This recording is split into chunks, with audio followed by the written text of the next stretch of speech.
So we're going to carry on around now with our composition. I'm going to make my next part the top part, and I'm going to use some more of this pencil here. And I'm going to want to start to take this blue out over the top. Bit noisy this, do bear with me. And you'll see I kind of finished off this area here, so we've got more of the background in, and it kind of goes more soft focus down into this area too.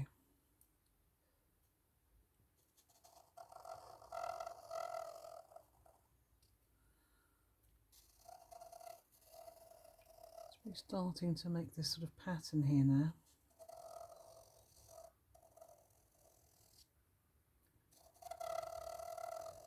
These are almost like contour lines on maps that you see. Sounds a bit like my cat when he's snoring. So start to make these slightly sort of wibblier here. They start to kind of curve towards the middle.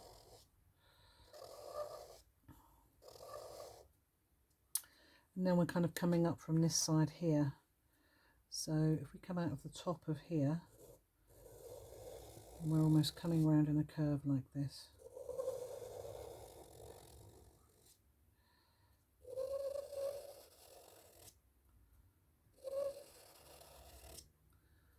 And they're not completely sort of neat and uniform. So they're a bit kind of a law unto themselves, really. And they start to kind of cross over onto this side.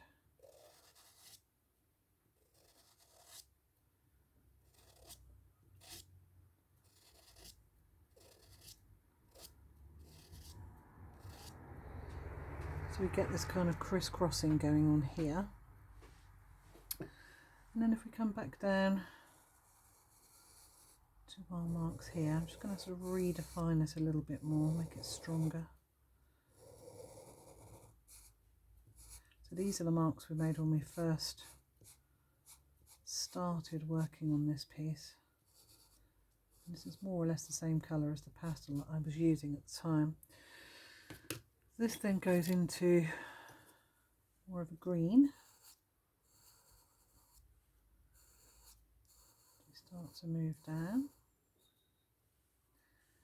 But we've also got kind of bits of blue, just little highlights here.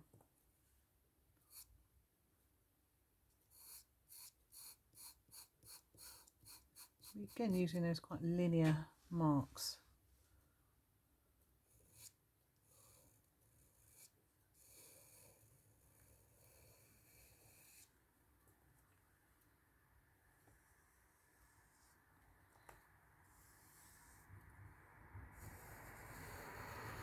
Just using a little bit of blending and a little bit of just leaving it in its raw state. Go back over here. You can almost blend over the top of the pastel with the pencil, or you can use a clean finger and just lightly start to sweep. But we do want to not blend this too much, particularly in the upper area. I want it to kind of look a bit less blended.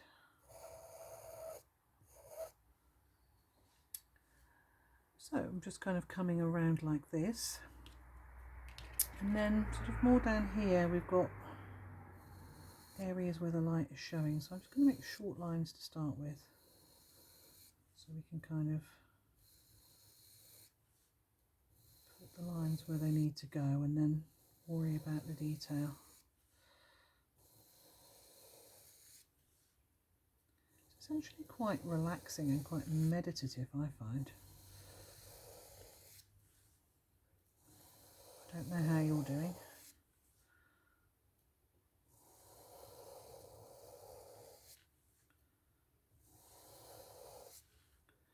So these are the sort of directions that our lines need to go in, and then I'm going to vary the colour slightly. So I'm just going to go over the ends with this pale turquoise.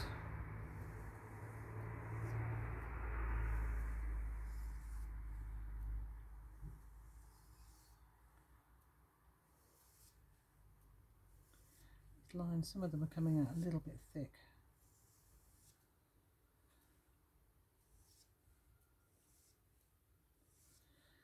There we go. So I also want to add a little bit of highlight on here, so I'm just going to go back over with this sort of limey kind of colour. This will just help to make it look as though I've got a little bit of highlight on there, and I'm just going to very gently brush that colour. Note that I've changed my finger. Now I'm going to just give my fingers a quick wipe. I don't want to smudge this too much again, but we just want to encourage the pigment into the paper, and then we can go over the top. So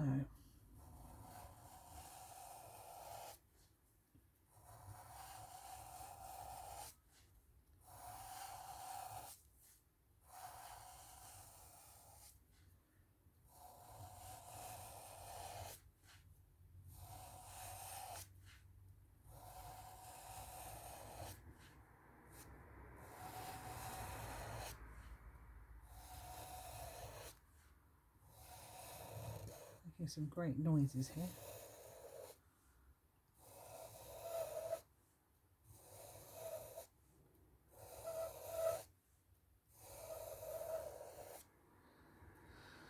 And then what I might want to do, I don't have a pale turquoise pastel pencil, so I might just want to add a little bit of this, just to kind of blend those areas in.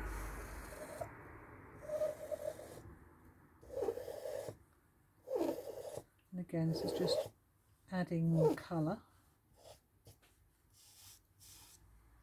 and sort of creating some mixes as well. So it's not just that very light green, we've also got the blue mixing in too.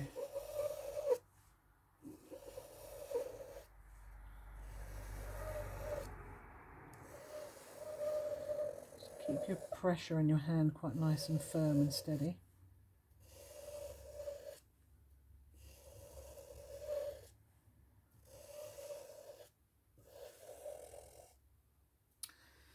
There we go. And then we also want to sort of add in those darker areas. So we want some darker values. So I will use a little bit of black.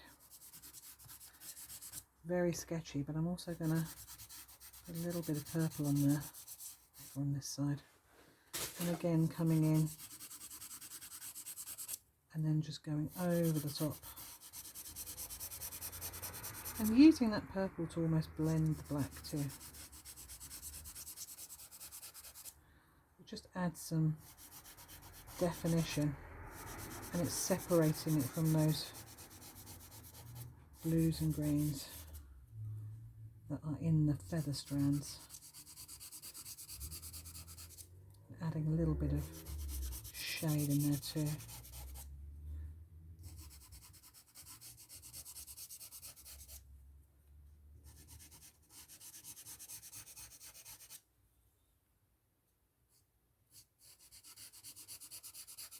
Just come straight underneath the strand and then just roughly go over. And again, don't worry if you're doing that with a charcoal stick rather than a pencil, because it's really not much different. I'm just trying to keep my hands slightly less messy because it makes teaching a little bit quicker if I don't have to keep wiping the charcoal off my hands every 5 minutes. So try not to go over your strands when you're doing this. Just come in between the strands and just go under where the blue and the green is. And this is very similar to the background colour. don't worry.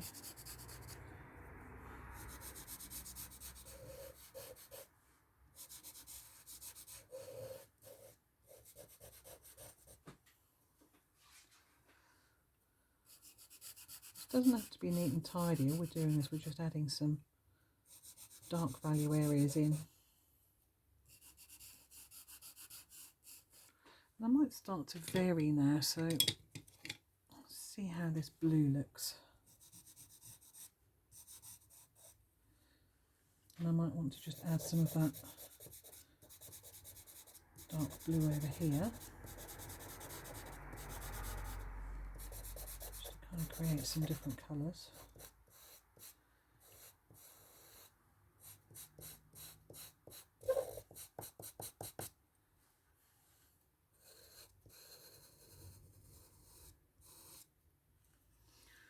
If you do go over any of your lighter colours and you want to go back over, then you can. Just be a bit careful, because once you go over a few times, the paper starts to get a little bit tired of it and it starts to look a bit overworked. You'll know when it's overworked because the overall effect will either be sort of kind of dull, or you'll have difficulty trying to lay the colour on top of the paper. It will almost resist you. And sometimes it almost creates like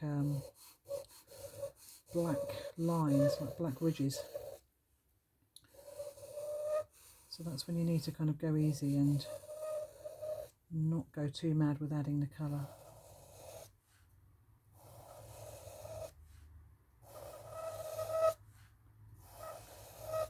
Again, apologies for the noise. Not the nicest noise to keep hearing, is it? The pastel pencil's dragging across the paper. Just define where your strands are and where your background areas are. And if you need to go back over on this side, you can too, it's fine. Because you might start to see areas where you're not so happy with it.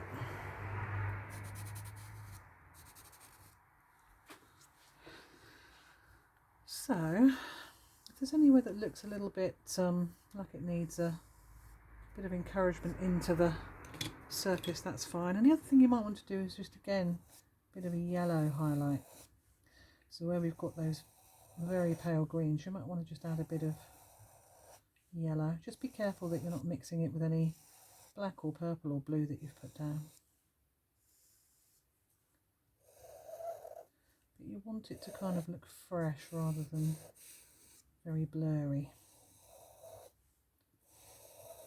So again, we've got nice contrast of colour here, because we've got yellows with blues, like rich deep blues, and also purples. So being sort of opposites on the colour wheel, they tend to stand out and look quite attractive next to each other.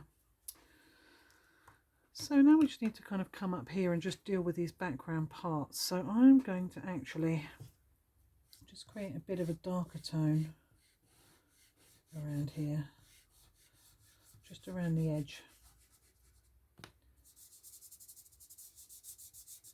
So I'm just going to very roughly blend that in. I might even want to take some of this dark pigment onto my finger and just put it at the edges of these parts here too. Just going to use my trusty brush, make sure it's clean.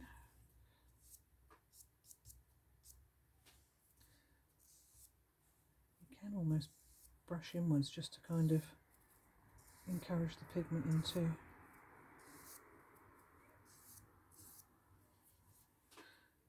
And I might want to just here, there's not a lot of separation of darks between these light areas. So I might just want to add a little bit of fine detail in here. So I'm having a problem laying this dark over the lights. It's like the paper's had enough. It doesn't want to take any more pigment. Don't worry if you find that, just don't press too hard, otherwise you can cause tears in your paper.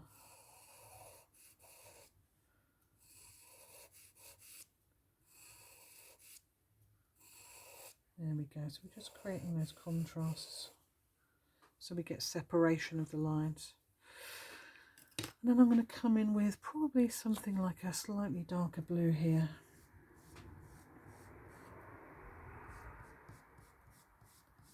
I'm not going over those frondy bits.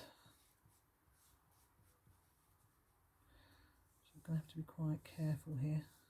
But this is just to give a suggestion of a bit of colour. Because we can let the substrate show through as well, because it's a dark value and it's also a blue. So that's fine. If I really want to increase the contrast, I'm just going to give my hands a wipe, because those are quite messy fingers there that could potentially destroy my work. So if I do want to increase the contrast, actually I'm not going to use, probably going to use dark purple. I could just come in between those lines, and if you are using the sticks, just be a bit careful, because it can be quite tricky. If these lines are quite close together, it can be quite challenging to try and get pigment between them. So just go carefully if you're using pastels. And what I might want to do here is to just use this dark purple to get my contrast back in here. Sounds like an animal in distress.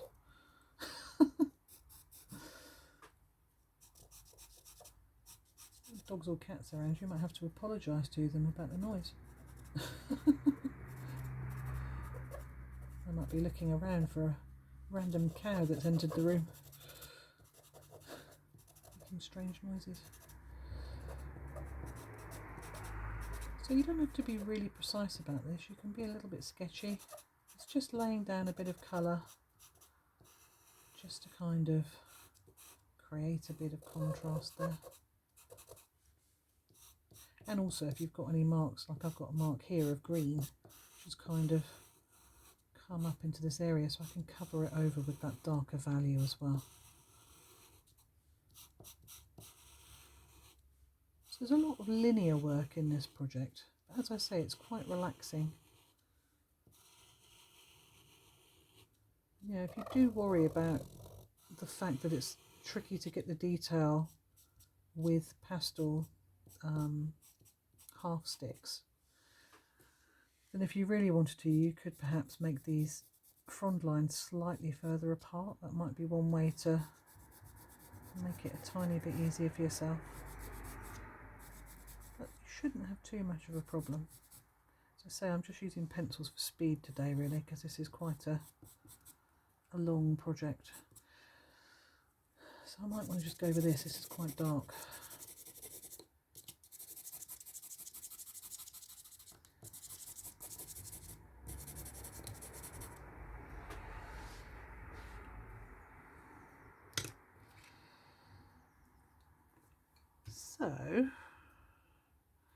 So let's have a stand back and see how it looks. What I might want to add as well, and I'd always be very careful of any white, because it has a tendency to kind of dominate things, but you might want to just put a few highlights in, or you might want to just use it to go over perhaps some of your pale blue lines. If they're a bit patchy, you might just want to kind of make them stand out a bit, and you might want to just sort of show a bit of extra directional line, sort of almost call it out so it's clear. You can really make those sort of directional lines of the feathers stand out. Like I say, I wouldn't go too mad with white, because it does have this tendency to really overtake things in your composition. Perhaps some very fine highlight lines here might work.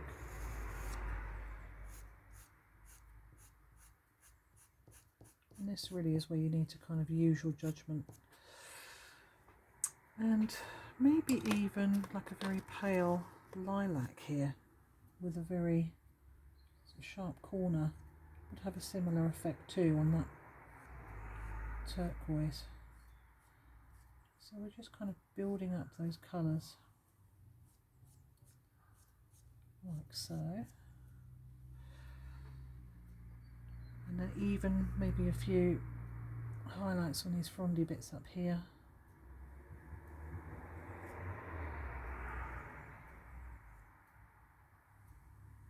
Like I say, you can do that either with like a lilac or a white or with a pastel pencil. Just be careful not to drag your hand over your composition, particularly when you're at the end stages, otherwise you could ruin the work that you've already done. So this is very colourful and there's lots of really lovely colours in here. It's a nice way to explore your pastel set so that you can really start to work with some of the colours that you might perhaps not work with very often, or if it's your first time, to just kind of discover some of these lovely bright colours that are in your set. It's quite a nice thing to do.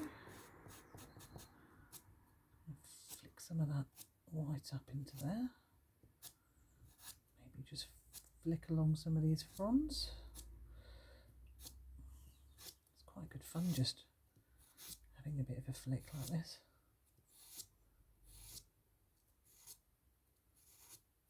It just helps it to stand out, because where we've got those very dark values, if we put the light values next to them, it just helps the composition to come to life. Helps to just brighten it up a bit. Just kind of lighten this area here as well, because we go from a very sort of bright tonal contrast area here into a kind of a dull one there. Just going to go over these as well. Maybe just give those a bit more of a flick. Just kind of carry those blue bits up into the other bits. I haven't got much left on here.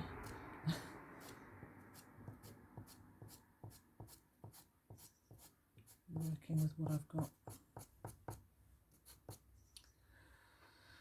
You might even want to just add a few highlights down here.